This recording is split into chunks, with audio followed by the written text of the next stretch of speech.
better card played.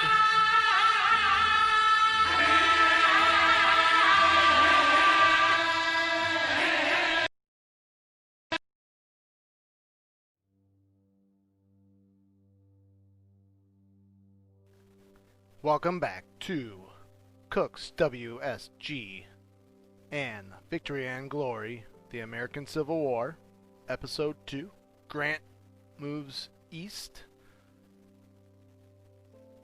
And here we go. Let's get started.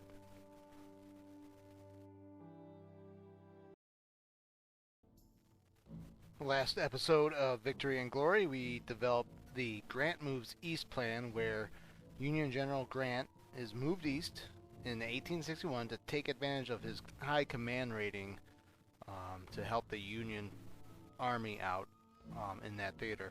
The Union generals start off the game pretty mediocre, and while the rebel generals start off very good, and that's their big advantage early in the game. And the generals in battles make a huge impact in the game, in my opinion. And getting the best generals possible in your battles is hugely important. And the generals' ability in battle will be clearly demonstrated later in this playthrough. You will see the impact of what good generals or high command rating generals in the game will play. Also in the last episode, we saw the Union Army under Grant score a major victory against the rebel army commanded by Albert Sidney Johnston, who was a rating of 8 versus Grant's rating of 9. It was a pretty close battle, and if you're interested or haven't seen that video, please check it out. Which also reminds me to remind you, if you are liking my video and have also want to see some more of my content, please like and subscribe to my channel. It would be much appreciated. Thank you. Currently we are in August of 1861. Grant's army is in the Shenandoah with 13 units and will reinforce with 7 units under Banks and in the wilderness here, giving us 20 units versus the 18 rebel units in front of us. So to move out this one unit in Washington, you have to move it out of the city first and into the region, and then that actually counts as one turn for that unit and counts it as an activation. Let's take a look at the event cards that I have. I have Congress Passes Conscription Act, and Western Economic Boom, and Forced March. Right now I'm going to try the Western Economic Boom.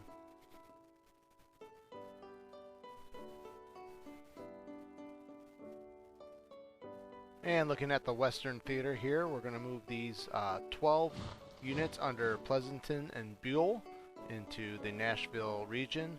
Now we can't take the city yet, as you have to move into the region first before you assault the city. So always pay attention to how many activations you have. That will affect how many times you can move your armies. So I cannot move these units right now, and we'll probably have to end my turn. This is the Union River gunboats. If we wanted to, we could attack Memphis, but I'm not going to do that. And let's end our turn for August 1861. And we pull up the recruitment screen, and this shows you how many units you can purchase. You have the remaining $43 left, and also the production limits of how much cavalry you can recruit and artillery you can recruit. Each side has its limits. Obviously, the Confederate States are limited in industrial capacity to purchase artillery, so there's a cap there. And if you don't have enough ability to recruit cavalry or artillery, you won't be able to even purchase them, even if you have enough money to purchase them. This is, in game it's called the production factor, and production factor determines how much artillery they would be able to purchase. Same thing goes with the Union side, just the production factor is higher, or they have a better, the Union has a higher rate that they can purchase at. And Union costs for infantry, cavalry, and artillery are 5, 7, and 7. The Rebel gets 4 for infantry, $6 for cavalry, and $8 for artillery. So those are the slight differences in cost of units per side. Also notice the available recruits at 28. Each side has a cap on available recruits as well. The Union player can recruit units 4 times a year from a national pool. The units recruited from Indiana and westward appear in Chicago. The units recruited from Ohio and eastward will appear in New York. Now let's say Chicago is taken by the rebel army. The states that feed into the Chicago recruitment area will not be able to add their units to the recruitment pool. So, and same goes for New York. So that's really important to know to defend Chicago and New York. For the Confederate states, the eastern units will arrive in Charleston and the western units will arrive in Vicksburg. So, similar situation as Chicago and New York. You take one of those cities, then their recruitment from the states that feed into them will not be available. Alright, so let's actually recruit some units here. I'm definitely thinking about the build to produce more infantry and artillery more than cavalry. I haven't seen the benefit of cavalry too much. Maybe in pursuits they have a much bigger impact, but I haven't found the need for them in that case. So you can also buy more railroad capacity, transports for water transport. I've been typically just buying into the railroad capacity. I have $9 remaining, so could do some rail capacity, but I'm thinking that I should probably do a little bit more units. The different gunboat classes, the gunboats themselves are used for river attacks, the warships are used for blockading the coasts, and ironclads are also used for blockades and are stronger against the blockade runners. And I'm going to decide to hold on to the remaining $4. And then you can see the units from the west moving into Chicago or being recruited in Chicago. And now the Confederate turn. Confederates make their moves. You have blockade runners arriving. Some of them get into port. Rebels have 18 units near Richmond. Blockade runners evade my ships, and 3 actually get into the port to deliver supplies. Alright, Union turn. Let's make our moves.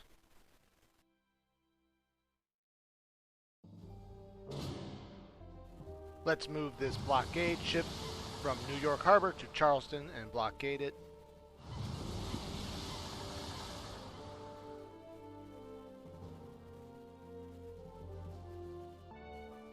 We will take these 12 units, Pleasanton and Buell, and take Nashville. Let's reinforce the Nashville region with these 4 units. Can't really do that right now. We'll just enter the region here. I have currently used all my activations, so I cannot make any more moves.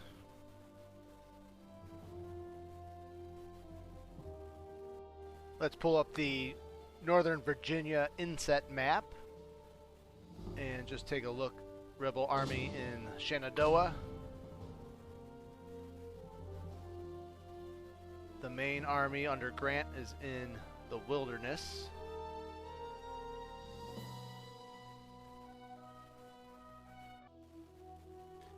If you have railroad points remaining, you can still move an unmoved unit that is located in a city. So I just was able to move that unit in Chicago to Louisville, just using rail points, even though I had 0 activations.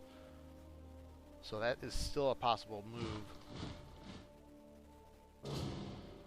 And you can stage them to get ready to move out of the city and into the region for the next turn.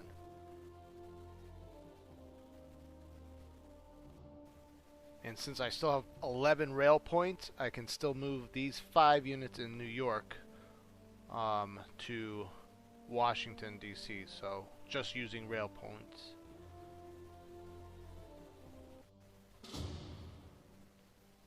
Alright, going to move the 5 units from New York. Now I have 5 more units in the near my main army of the Potomac, near Richmond. So I'm going to be well reinforced for the next couple of turns.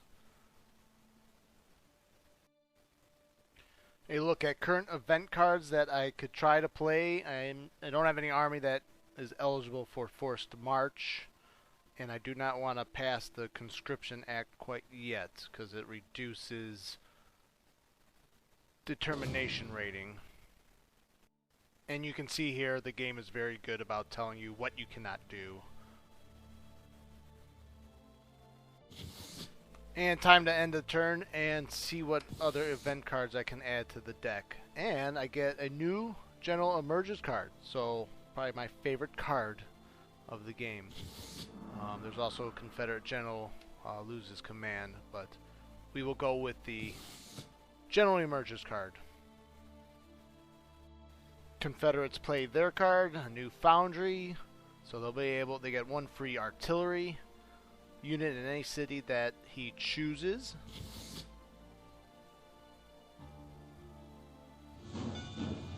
And some more Confederate moves. Rebels make their moves. They move Longstreet to Chattanooga with 16 units. And the Rebel Army in Northern Virginia moves into the Manassas region. Now it is the Union turn again. Let's take a look at what I need to do. So 20 units in the wilderness and outflanked by the rebel unit in Manassas of 18. But I have 20, they have 18. I have units in Washington, D.C. that can reinforce my main body. But let's play the new General Emerges card. And I want to select this army here in Washington.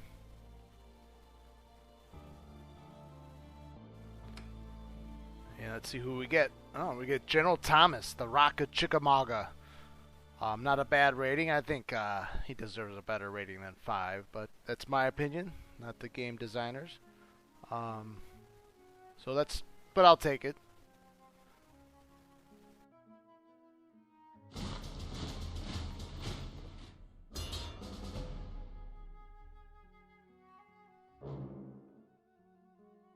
And because the rebel army decided to go up around my flank here, I decided to go and try to go into Manassas, but they are able to retreat out of Manassas successfully. Each army, when you try to offer battle, have a chance to retreat out of that region before the battle starts. You can't always get out of the battle, but you are given an option to try. Alright, so that takes care of the Eastern Theater. I have 2 activations still left. Let's see what else we can do. Let's move the 6 units in the St. Louis region. We're going to move them into southern Missouri and start to threaten the Memphis region.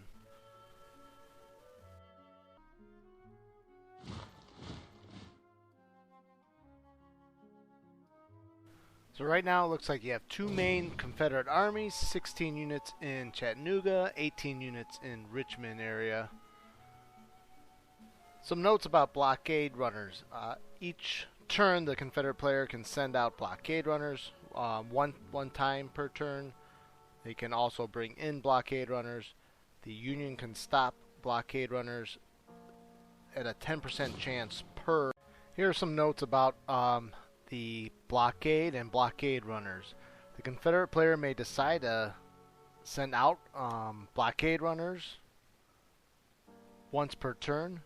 Each blockade runner will, for every successful blockade runner that reaches their Confederate port, they each earn $4 for the Confederacy.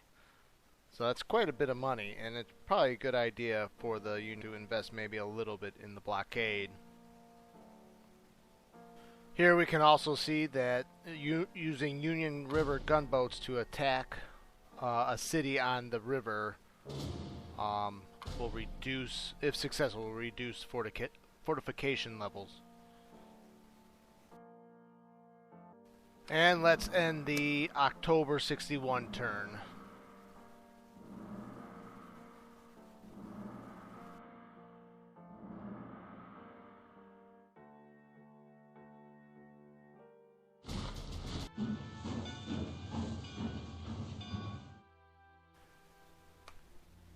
The Confederates will play the forced march card, so it looks like they're going to offer battle in a region here. Let's see where it comes from.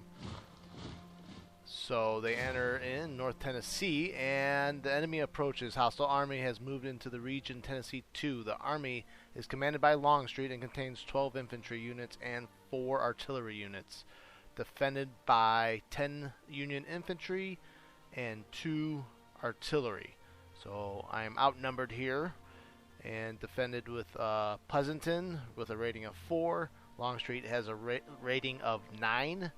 I'm not looking forward to this battle at all right now. Let's see if I can retreat here and move out of this region and avoid battle. And the army failed to retreat, so here we go to the battle screen.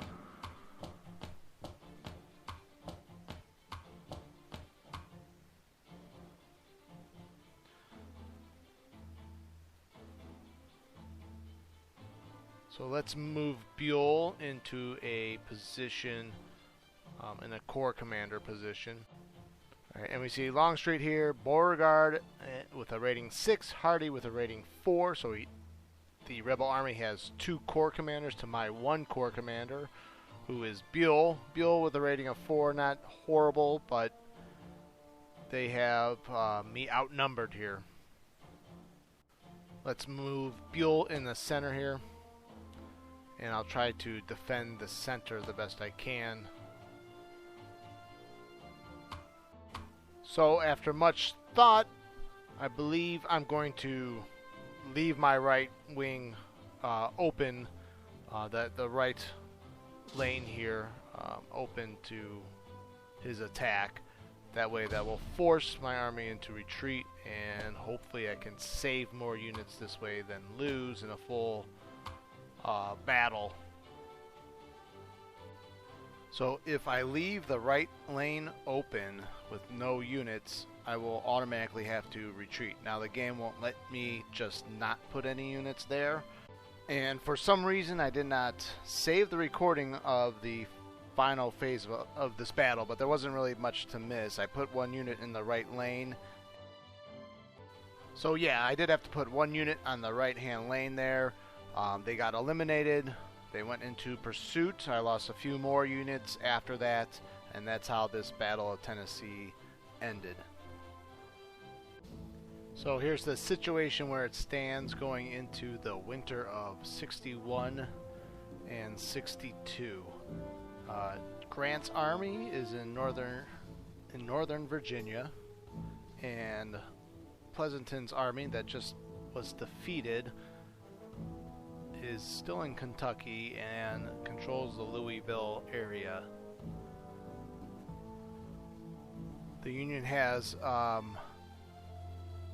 Thomas in the Washington area and Grant in the Shenandoah. My goal should be to try to get those two armies to combine for an attack on Richmond. Pleasanton will lick his wounds near Louisville.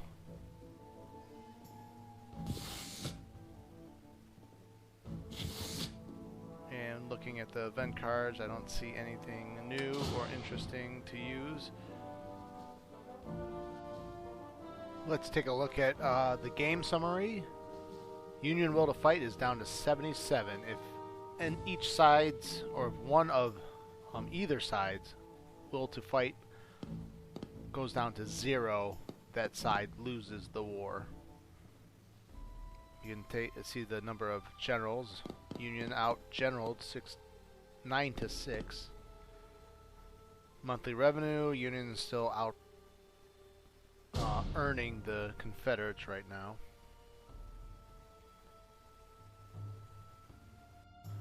So let's end the turn now and select what card to choose from. We'll increase our foundry production. And each turn, each side's cities can possibly increase fortification levels. We have a recruitment turn right now. And I need to reload on infantry, so I'm going to go infantry heavy, artillery heavy. I'm not that concerned about cavalry.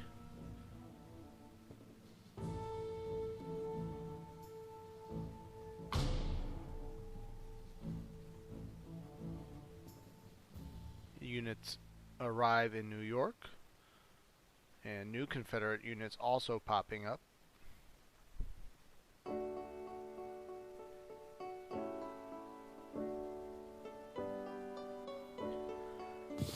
And the Confederates play the Robert E. Lee and Stonewall Jackson Take Command.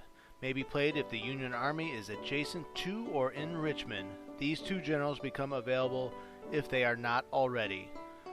So maybe my Grant moves east strategy in 61 is backfiring a little bit in regards to the fact that I was able to be adjacent to Richmond and they were able to summon Lee and Stonewall Jackson to take command. Not looking forward to this outcome right now. But we shall see.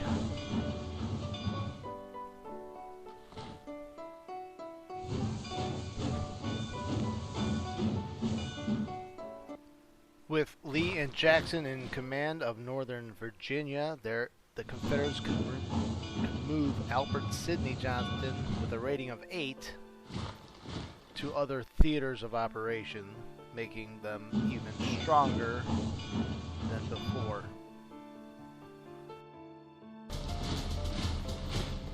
And the rebel commander looks to attack Grant's army in the Shenandoah. The army is commanded by Lee and contains 7 infantry, 3 cavalry, and 4 artillery. You must prepare your defending forces to meet this threat with 6 infantry, 1 cavalry, and 4 artillery. So I am outnumbered in this battle. I've elected to try to attempt a retreat. I want to get back to Thomas's men. And unfortunately, I could not make a tactical withdrawal. And Confederate card played.